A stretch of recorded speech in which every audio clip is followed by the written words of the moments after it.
Hello, and welcome to another video podcast. Don't do that. This is gross. If you feel like a grape and you only have raisins, Don't do that. you have two nostrils. This Okay. wins All the right. most disgusting episode so far. It's something that I still do, and I still do it and love it. Don't do that. Look, awards are great. Some are obviously more prestigious than others. This month, coming up right here on this podcast. Speaking of things that you may not want to know, Come sit in somebody's lap. Don't do that. People know I hire talent sometimes, so I get 500 business cards at the conference too. Guess what? They stay in the room when I leave. They wanted a British accent, Yeah, that's what I was going to ask. and I don't have any samples with a British accent. Hey guys, how's it going? Welcome back to another VO podcast. Hey, welcome back. We are back from the Christmas break, the holiday break. We are all excited. We haven't really done a podcast in a few weeks. We've been playing stuff we pre-recorded, and now we're back. yeah, it has been a minute. I honestly was Yep. kind of nervous. I was like, how do we do this again? Right. It's easy We to just forget. talked. Yeah, It that's is. for sure. It's easy to forget about it. Today, we're going to be going into the technical side of things, and this is something I have not heard a podcast on this specific product, and I'm really excited because Gabe White is with us from over near Morristown, Tennessee, or you may be in Knoxville. I'm not sure which office you're in, but Gabe is in marketing with Whisper Room. Gabe, welcome to the Another VO Life podcast. Thanks, Troy. Thanks for having me. I'm happy to be here and share a little bit more about Whisper Room and tell you what we're all about and how we've helped a lot of voice actors throughout their career, setting up a home studio, and just share a little bit more about our product and what we do. I'm currently Yeah. in Knoxville inside of one of our Whisper Rooms. This is a 3.5 by 5 foot booth. Just set up here in our office, so it's a great spot to come and do calls like this, get on a podcast, work uninterrupted. We got a few of these set up in our office, so we spend Yeah. some time hiding out in there. Yeah, yeah, one of thanks my for first having me. questions. One of my first questions is, can you put an inside lock on that door to keep people out? Inside lock. You Oh, actually man. can. That's a Oh, great cool. question. That the door right now, it's just a standard handle on it. Let me see if I can. Yeah, you can see here. It's just we got a lock here. So right now, you'd lock it from the outside to lock all your gear inside. Sure. If you left your computer or everything ready to Yeah. go, but Yeah. you can simply turn that around and make it a timeout booth, or put your kids in there if they're misbehaving. Or I like it. Wow. I like it. I got That's the couple cool of- thing about our product. We do Yeah. a lot of customization and set it up exactly how you need it to be. So Yeah, I was going to ask about that. So you got black and orange in there right now. Like, do you guys, I mean, does the room come with that, or do people have to buy their own, like, studio foam to put into the Whisper Room? So what you see in here does not come with the booth. All of our so a Whisper Room comes with basic features, and then we have optional features. So the basic features are cable passage ports to run wires into the booth, to just wire your equipment, a window on the door, a ventilation system. Oh, wow. Startup lighting. This light in front of me or above me, it's our studio light. It's more fancy than just like an LED white light. And then all the booths come with Arlex studio foam as the basic acoustic treatment, because they're used for, it's like a standard booth is like a blank canvas for what it's used for. There's whether it's a hearing test, music lessons, R&D with product research. Oh, wow. There's just a big variety of uses for a sound isolated room. So we don't necessarily want to include bass traps and stuff that's very important for audio recording if you're just in there as a study space or something. So right. but yeah, this is our acoustic tuning package. It's actually an old product. We recently, over the summer, we have tailor-made acoustic packages where it's a predetermined amount of Automute fabric acoustic panels, which are very good at absorption. They're a lot thicker than this studio foam. And we, for our 26 sizes, we have packages where you can order that and it comes with the right amount of pieces to configure in there. So cool. That's neat. That's neat. I love the Automute blankets. I have 2 of those in here right now. And they do a fantastic job. I have actually taken them down and taken them with me when I travel. And I've got a couple of things like photo backdrop stands, and I can loop these over 2 of those stands. And all, you can't make the perfect booth in a hotel, but it does a pretty good job. Sure. It helps. I mean, you can't get it perfect, but it helps. Yeah, I was reading on the website like 26 distinct types of booths for all these different industries that you guys do. And of course, we're isolated to thinking voiceover, but as you mentioned, there's so many other things. I've even noticed a trend here lately where a lot of corporate offices are putting in some booths, like you said, for where people can go and have a quiet meeting or a quiet place to do their Zoom. Yeah, I would never have thought about that. If I would have saw one just out and about, like, oh, voiceover, that's it. Yeah. So. Yeah, that's how we think. But let's get into, since we're talking about treatment and such as that, Zach, where'd I get Zach? It's Gabe. Gabe, I don't know. It just came out. Like when I call Alden, all the names I call him. Troy, so I know. And I'm looking right at his name. Yeah, I know. It says it right there. There's such a difference, and new people don't understand the difference in sound isolation, soundproofing, sound treatment. Kind of go into that from the perspective when you start working with a client who's sort of unfamiliar and they think, I'm going to put this whisper room in and nothing can come in. That's what they're thinking off the bat. But explain to us really how this works, what sound isolation and sound treatment is versus soundproofing. Sure. Yeah, that's a big misconception when just in the world of soundproofing.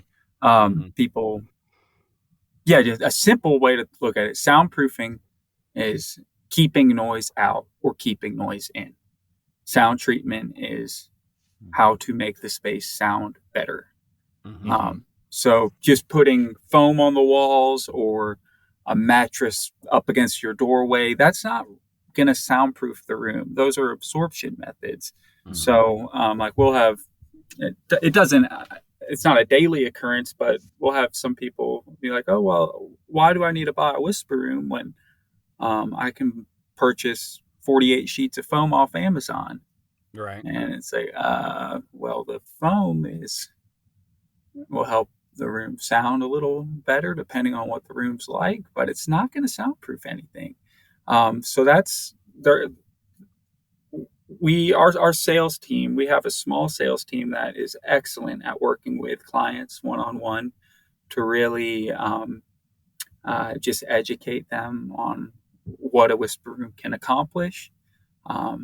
And every single space that our product goes into is unique. So if it's a foyer with lots of windows, the sound outside of, or just that space is going to be so much different than a carpeted basement with couches and beanbag chairs and bookshelves. So, soundproofing and sound treatment, they are two completely different things, but they go hand in hand. Once you have a soundproof space, the next step is treating the space so it sounds well. And with voiceover too, that's there's a lot of factors that play into that.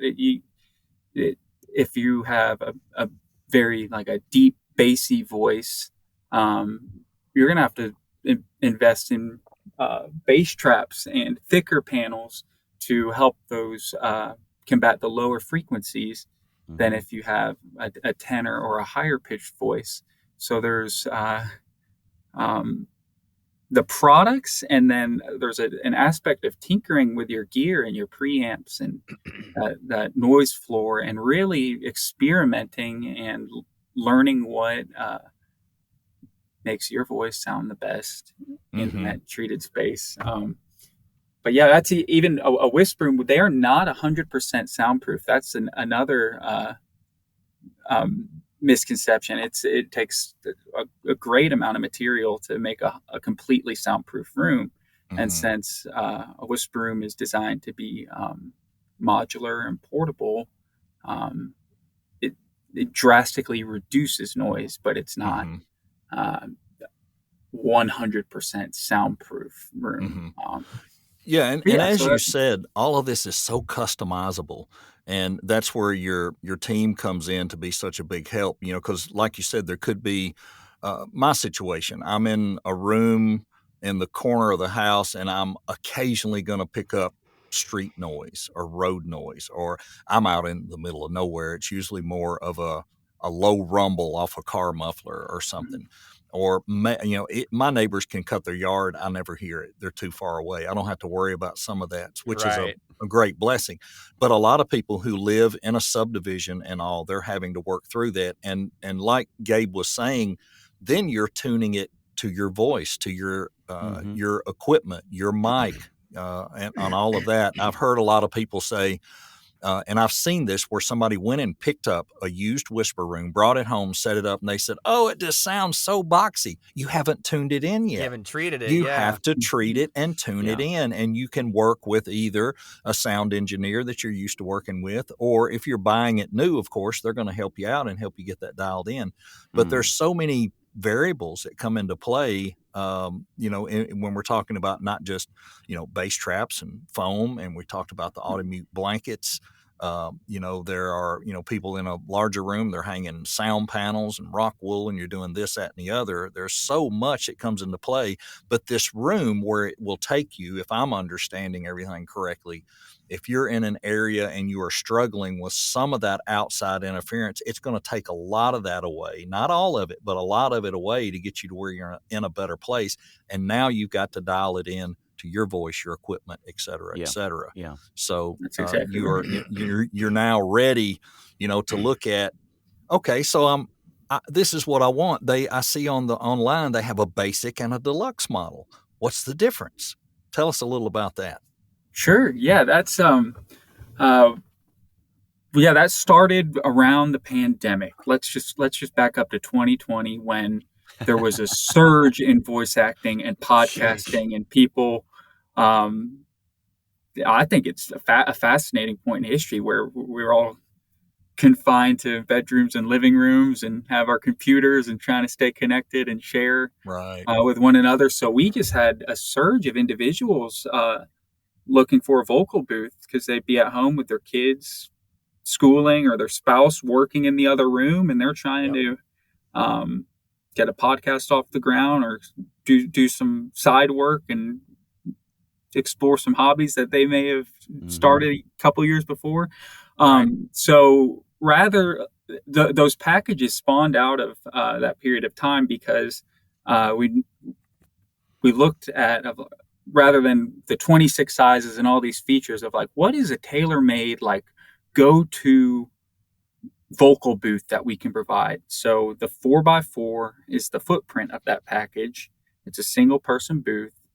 And then it includes a studio light, bass traps, a folding office desk, which I actually have my computer sitting on right now. It's just a low profile desk that can drop down when not in use and fold right back up. And then acoustic treatment. So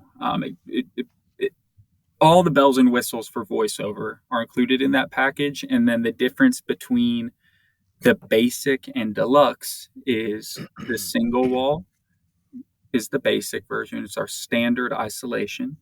And then the deluxe is the enhanced isolation, which is a double wall unit.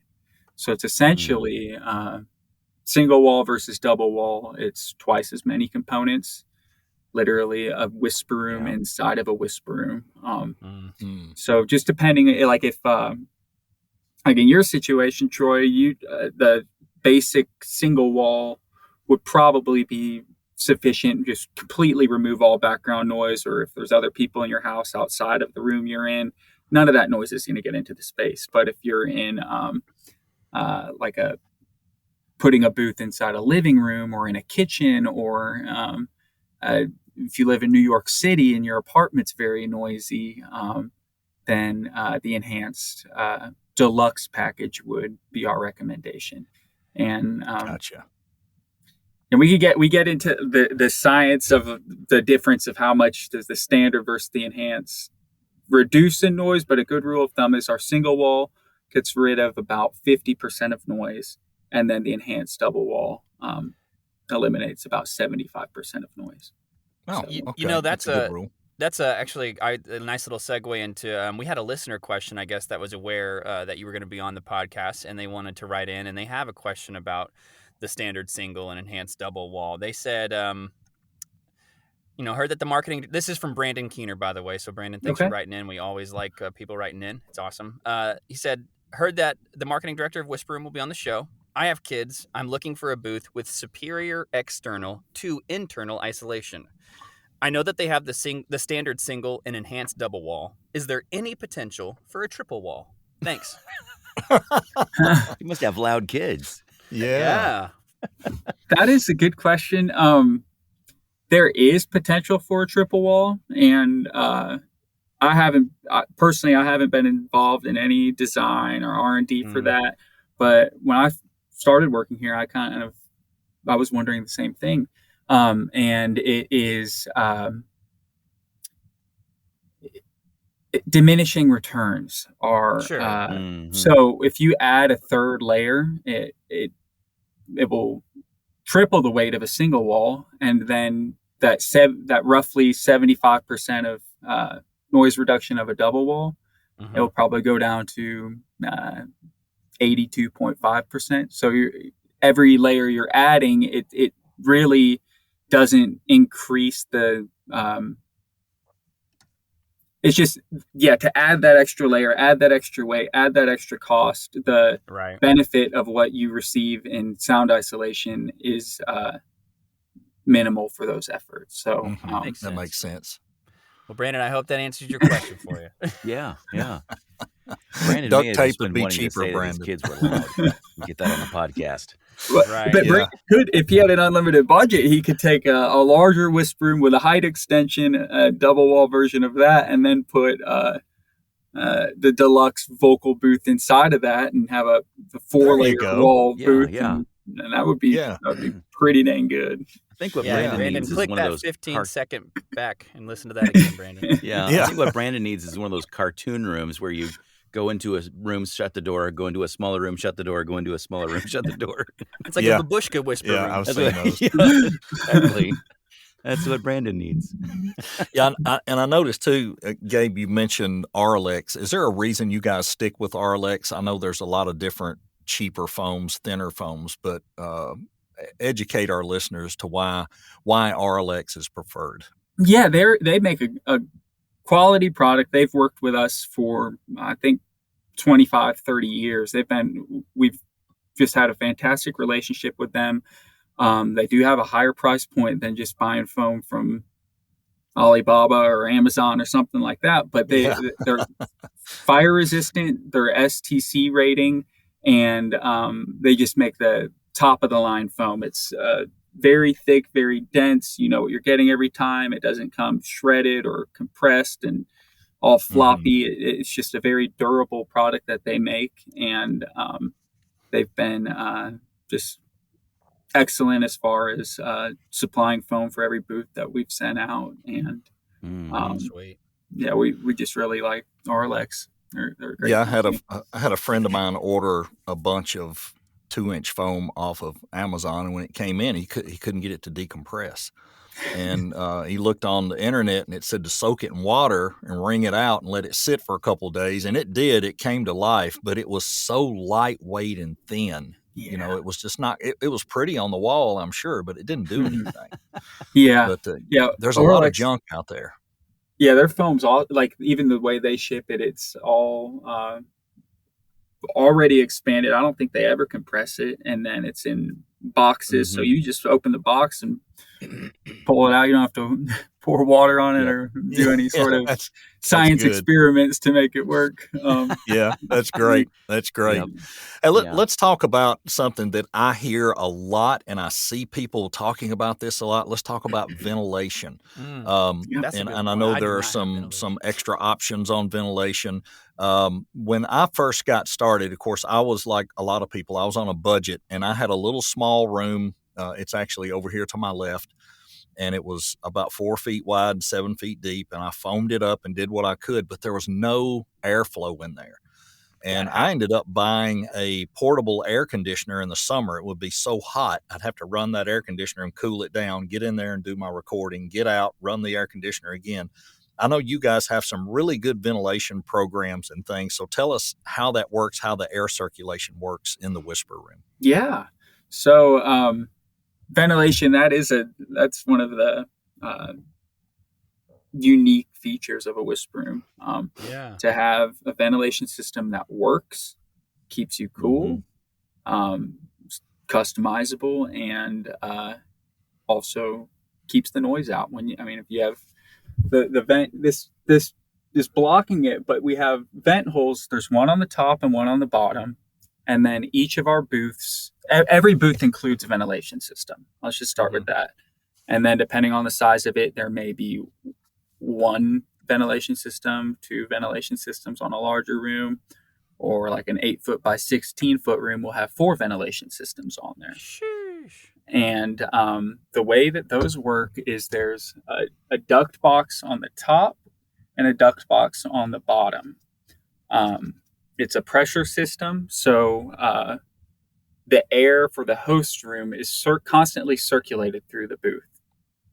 So right now our office is set at, say, 70 degrees. The temperature inside this booth is about 70 degrees. If I stay in here for a couple hours, it will heat up a little bit just because of my body movement and the computer sitting here. But those vent boxes, they constantly pull the warm air out of the booth and circulate in fresh air. And then inside of those vent boxes, there's foam baffles. So there's a system of this vent box that is pulling the air in, and then there's a sheet of foam that is shaped like a wave to further reduce the sound of airflow coming in. And then we have a 10-speed adjustable fan. So like right here on the controller, I have it set on 75%, but I can crank it all the way up, and that's 205 CFM of fan speed. So it's just a lot. It's really blowing air in here, but you can hear there's a little, like a low hum when the fan's on full blast. So maybe if you're recording, you can just turn the speed down a little bit if your mic's picking that up, and then crank it right back up when the session's done. And that's just the standard ventilation system. And then we have the add-ons. We have one called the ventilation silencing system, which is an additional air duct for the vent wall. So there's 2 right here on the back of this wall on the outside of the booth. With the ventilation silencing system, there would be 4. So it just doubles that pathway air has to travel to get into the booth. Then we have another product called the exterior fan silencer, which is for outside of the booth. Say if you have a control room, or there's an audio engineer set up in the corner somewhere over there, and they're hearing the fan outside of the booth. It's a box that you can place the fan inside of to keep the fan noise outside of the whisper room down to a minimal sound. And then we have HEPA filter attachments. We can mount the ventilation system on the roof to have it coming straight down and save you some space around the perimeter of the room. There's just been a lot of thought and R&D and upgrades made to the ventilation throughout the years, and I think it works very well right now. So Good.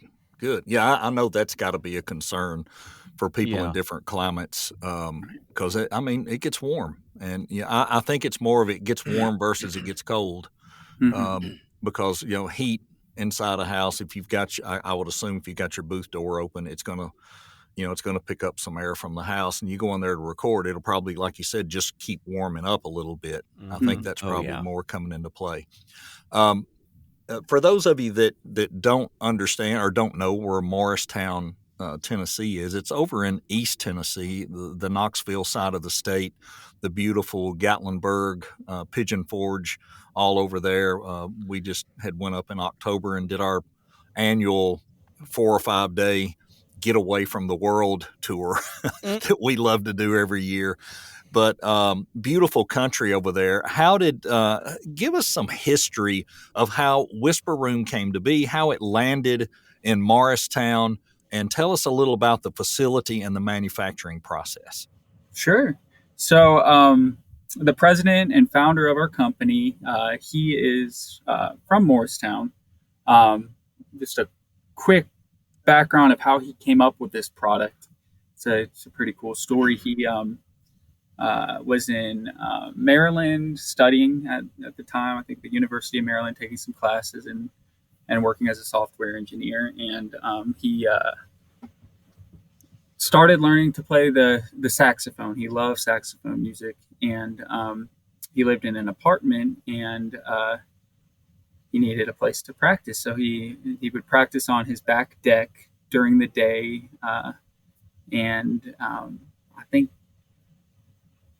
he found out that some of his neighbors heard him practicing, and he came up with an idea of like, all right, I need either move to a house if I want to keep playing saxophone, or create something that I can practice without my neighbors hearing me. And he made the first Whisper Room, and I believe he made it just so he could practice saxophone. He didn't have an intention of creating a company and then his friends and buddies, they'd come over and see what he made. They're like, oh, this is really cool, you've got a great idea.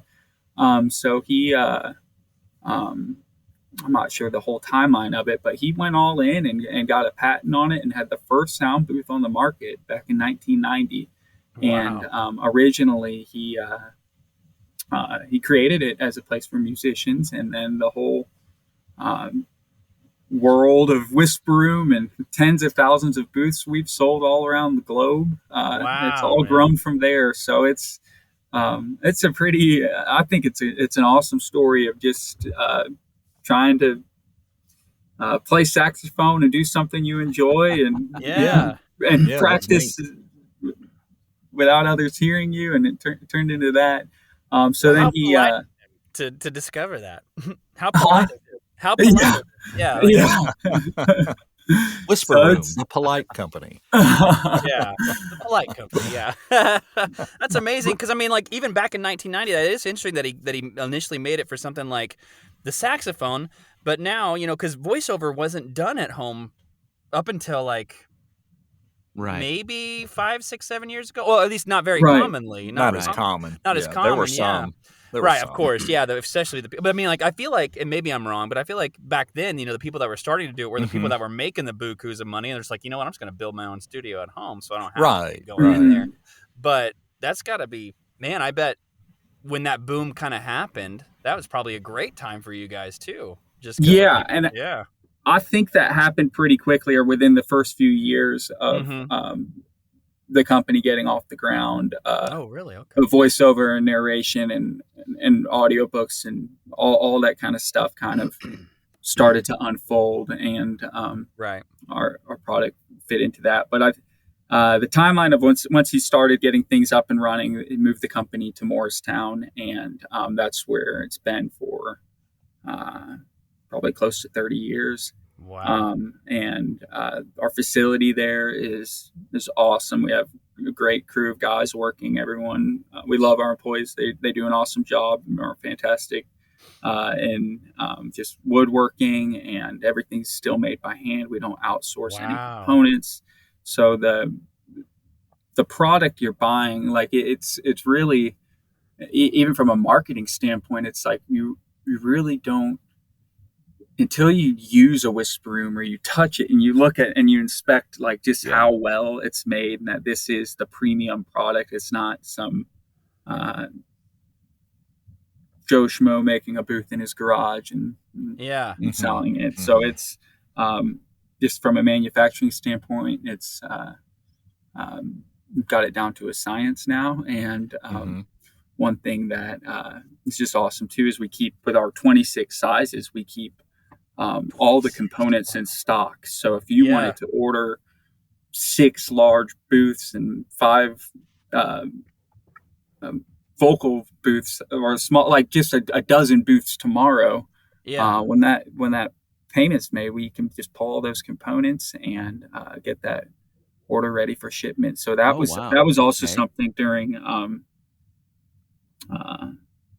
like when the pandemic set in, supply chain going crazy, and it was like, oh, we actually like this is pretty sweet that we can just get these voiceover artists and get other clients a product within just a handful of days. That is, considering its size. And you That's make a good point about the pandemic impacting like stock and with other companies and stuff like that. Yeah, wow. That's why I'm in voiceover. Yeah. Supply chain management drove me into this. Yeah. You could only do so much. Now I've watched some of the videos and looked at the website intently to understand better. It's a pretty good sized shipment, even if you're getting, let's just say, a 4x6 shipped into your home. And here, like where I live, there's no way you're getting an 18-wheeler up my driveway to my house and it can't turn around. There's no way. I can see in the city, they can pull up on the side by the sidewalk. You can, if they've got a lift on the back of the truck, they can get this thing off and you can roll it into the garage and get it all into the house. Are there situations you guys run into where somebody's living out in the middle of nowhere like I am and you've got to get it to them? How do they logistically do that? Yeah, there are situations like that come up because it's a standard order is delivered on a semi truck. But if you have I don't personally work with a lot of the shipments and logistics, but I do know like if we'll make arrangements to use like a box truck or really call around with our different freight companies that we use and see who can actually get this delivery to its destination. So we do the legwork on finding a driver who can get the order there. And but it is a big order. It's not like ordering a new T-shirt. And it comes out a pretty little package that you just open up. It is. It's not even like ordering a new TV. It's not. It's the whole. The Whisper Room, every component's individually boxed and wrapped on a pallet. So it is an event the day to unload and install it. We highly recommend getting a couple of your buddies over to the house. Maybe tell them you got some free pizza and there's something you need help with. But it's intuitive to put it together, but once you order it, it is to take the pallet apart and move the boxes inside your home and unbox each component and stage things how you want it to be, whether it's a window on one side of the booth and the ventilation on the other. So there is, it's not just you set it up in 20 minutes. It takes a few hours or an afternoon to get your booth. Just like the voiceover community can't cut corners, put in the effort. And just like talking about treating your area. Once you set it up, you got to figure out how it works best with your voice. So you can't cut corners, and I like that. You got to put in the effort because this whole gig is an effort, right? Right, or requires a lot of effort. Now, Alden and Jake, do you guys have some more in general questions you want to ask about these things? Because I think I've covered everything, and I love talking about logistics. Yeah, we talked a little bit about the tuning to your voice process and how if you're buying a new Whisper Room, Gabe, do you guys offer that service? Do you have someone help listen into their booth or give them ideas or feedback? We don't offer that service directly as a company, but we have a series of blog articles to educate users on. That's something that I personally write a lot of those articles and collaborate with guest contributors to point people in the right direction so they're not spinning wheels trying to figure this stuff out. And then we have a couple, I guess, like audio consultants or people that have worked with us throughout the years that will either come in and build the whisper room and treat the entire space and get all the gear integrated. So we have some resources to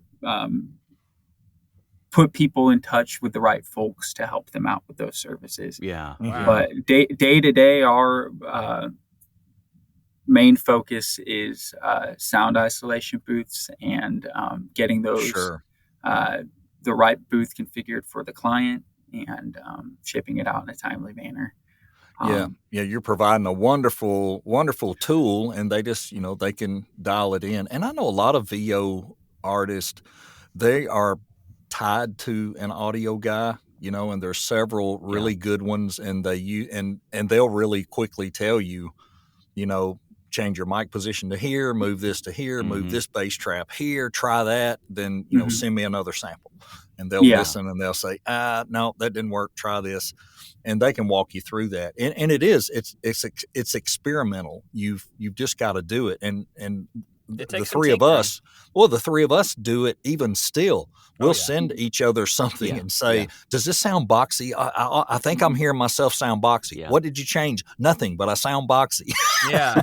And a lot of times and that's our me ears too, will so. leave us. Yeah. Our Probably your mic ears will moved, leave you. 5 inches. Yeah, and it does. I mean, it's that simple. I'll see somebody in a video and their mic is up higher and pointed more at an angle, and I thought, well, maybe I should try that. And then I try that, and I listen back, and I'm like, that doesn't sound right. Put it back where it was. And it's teeny tiny things, and you just have to dial it in. It's just what you have to do. It's just part of it. But these are such great tools. That if you are having imperative that you have something like this, if not a whisper room, I mean, like, and hopefully you can upgrade to one if you can't quite afford one. But I mean, like they're super necessary if you want to do something in voiceover. Yeah, the room within a room. You hear that all the time. People say you need that room within a room to eliminate that outside noise. And even here, I do the best I can, but the wall behind me goes to the outside world, and there's dogs and horses and noise out there. And if I were to drop a whisper room right here, it would take all that away. And that's what we're trying to get at here to, let people know that, you might get away with certain things for a while, but you need to isolate better. And this is definitely one of the number one tools out there in the business 100%. To help you isolate. Because these guys, it was the first name I heard when I got into VO. You should look for a whisper room, and I heard it very early on as well. Yeah, very popular. We talked about the education process of the difference that a lot of people who want to get a whisper room don't understand the difference between soundproofing, isolating, versus making the echo, making your room sound good. What other things? I'm sure you probably have a frequently asked questions, but maybe somebody buys that whisper room, and all of a sudden there's something they didn't know that they didn't know. Right? They didn't know what they didn't know. Gabe, what would be some of those things that people need to know up front?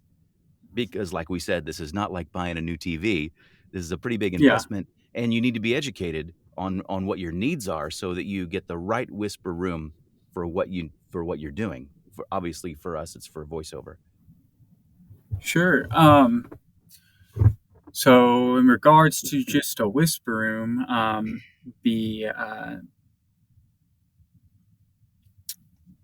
the need, well, we never try to push products. So if we try to get people exactly what they need. If they're a single wall booth that's and then they're planning on moving somewhere, it's like let's start with the standard single wall, and if that isolation isn't enough for you, then you can upgrade to the enhanced double wall unit down the road. But let's start here. Let's start here as a foundation. Then you get your gear in. But a lot of the questions that are more like technical questions, they actually don't necessarily apply to our product. They're more like the microphone placement, or they'll ask about. We've gotten the noise floor several times, and it's like, well, are you using a dynamic microphone or a condenser microphone? Where are you placing that at? What's your the interface input volume at? Like, there's so many factors that play into absolutely getting that recording. And even like our rule of thumb, I will it's good to do voiceover directly into a corner towards the bass traps, as far as from what I've tried out with a male voice. But once you have all that set up, if you move the microphone here, it's going to sound completely different. Yeah. But I don't know if I'm really answering your question, Alden. I think you are. I was a little bit vague on purpose because I wanted to give you some room in that question. But I think that, some people invest in a product and decide they're not happy. And it's probably because they had the wrong ideas of what was going to be solved by that problem. And that the whole idea of people not understanding the difference between soundproofing and sound treating, was a part of what led me to that question.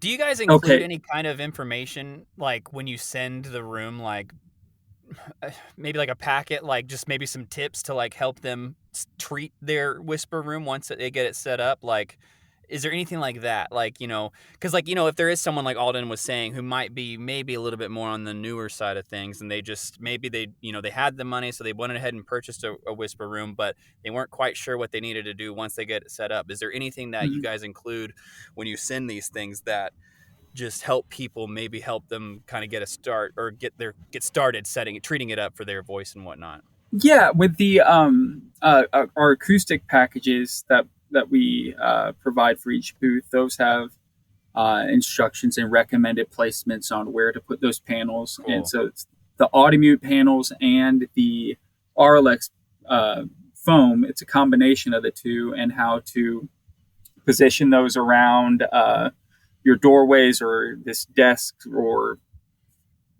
even alternate. Like if you have foam on one side, then the panel across from it. So you don't have foam across from foam, you have foam across from the fabric panel.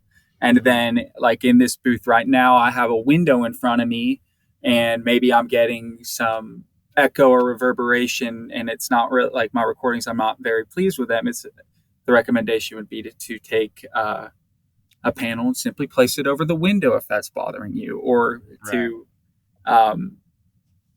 we don't have, like, when in your initial order, there's not like this tips and trick guide, which may be something that to look into to do, but it's just with just the variety of what a whisper room's used for.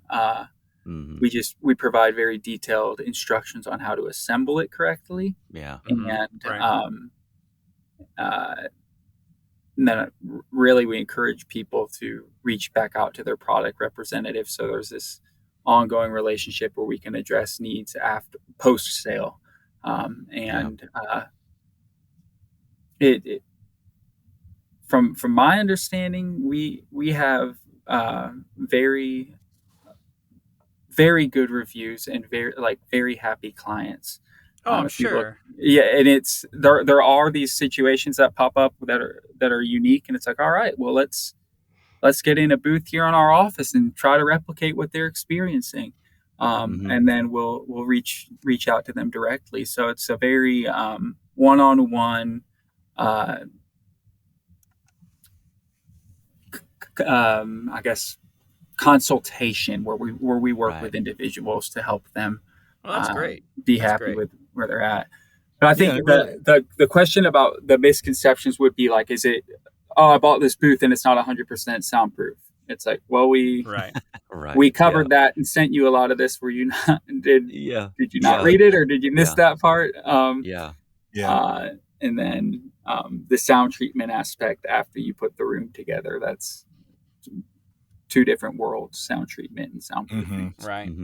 Well, we always stress that people that want to get into voiceover do their research, and it sounds like, I mean, and you should always do your research in whatever you're getting into, period. So, I mean, when people miss stuff like that, it's like, okay, but did you read this? I mean, like, people still have a hard time reading, even as we get into the adult world. So, we learn how to read for a reason, people. But it sounds like they have the, the pre the pre-buy interview and things they're doing to figure out how you're using it, where you're using it, what you're looking to accomplish. They're building that off that, and it really sounds like the customer interaction and the customer service is excellent. I love that. They're right here in Tennessee. You couldn't ask for them to be in a better place. I mean, anything made in Tennessee is top quality, top shelf. It is the best. So be sure you buy and Tennessee. He's not biased, folks. He's No, not. not at all. Not at all. Not Not being, here just outside Nashville. But it is a great product. We hear so much about it, and we're so glad Gabe took time to come on and be with us, because we really cool. We really want people to hear about these, because there are some people that go, really, I can get a room for that? I can buy this thing and put it in? It's going to help? Yes, it can. And as we've said all through the podcast 3 or 4 times, you're going to have to dial it in and tune it in to you, your voice, your timbre, your equipment. But you will be very pleased when you go in there and you have it dialed in, you close that door and you send that job off, and your client goes, man, that sounds so good. Yep. And that's what we're all after, and I'm almost sure Gabe wouldn't mind getting that feedback from somebody, hey, I did my first job in my new whisper room and my client loved it, and it's great. Now, Gabe, tell everybody how to find you guys. We know you're on the internet. There's lots of things to see there. You guys are advertising in different places. I see you on Facebook quite a bit. Tell everybody how to get in touch with you and how to get that conversation started, because they need a whisper room. Yeah. Visit whisperroom.com. Check out our products. See what catches your eye. We are very transparent on pricing. All prices are listed on our website, so you don't have to submit any information just to see our product catalog. Awesome. And then follow us on Instagram to see client stories and just some unique setups, just what whisper rooms look like in different environments, and just a real life examples of happy clients using our product. Sure. And just email us at info@whisperroom.com or give us a call at 865-558-5364. I think that's the right number. But yeah, whisperroom.com. Give us a call, fill out a form, let us know your questions, and one of our product representatives will be happy to work with you and show you what we can do to help your situation out. Sweet. Awesome. Thank you. Sounds like some great customer service. And Gabe, again, thanks for your time. Absolutely. Alden, Jake, as always, thanks for your time. Of course. Thanks for joining us right here on another VO podcast. We hope you enjoyed this episode of It's Another VO Podcast. Don't forget to rate, review, and subscribe. You can also email us your questions to anothervopodcast@gmail.com or follow us on Instagram at Another VO Podcast. See you next time.